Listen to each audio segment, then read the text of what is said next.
ওমানে থাকা এক বাংলাদেশি ভাগ্যের চরম নির্মতায় অচল গৃহবন্দী হয়ে দিন কাটাচ্ছেন বলে অভিযোগ পাওয়া গেছে।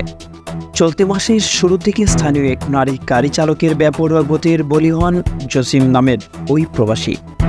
এ ঘটনায় হাসপাতালে ভর্তি হওয়ার 7 দিন পর জ্ঞান ফিরে আসে। তবে নিজ কোম্পানির ম্যানেজার ও তার সহযোগী আরও 2 প্রবাসীর অমানবিকতায় তিনি এখন অচল হয়ে মানবেতর জীবনযাপন করছেন। গত 1 মে মোটরসাইকেলে তালাবাদ কোম্পানির ডেলিভারি কাজে যাচ্ছিলেন প্রবাসী জসিম।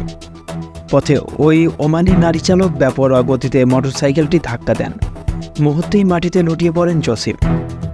পরে পুলিশ এসে তাকে রক্তাক্ত অবস্থায় উদ্ধার করে কোলা হাসপাতালে পাঠায়। জসিম জানান, কিছুটা সুস্থ হওয়ার পর কোম্পানির মিশরি ম্যানেজার, সুদানি অ্যাকাউন্টেন্ট এবং পাকিস্তানি ফোরম্যান মিলে ইন্স্যুরেন্স কোম্পানির সাথে আতাত করে তাকে হাসপাতাল থেকে ছাড়িয়ে আনে। এখন অন্যায়ভাবে কোম্পানি ইন্স্যুরেন্স থেকে বঞ্চিত করেছে।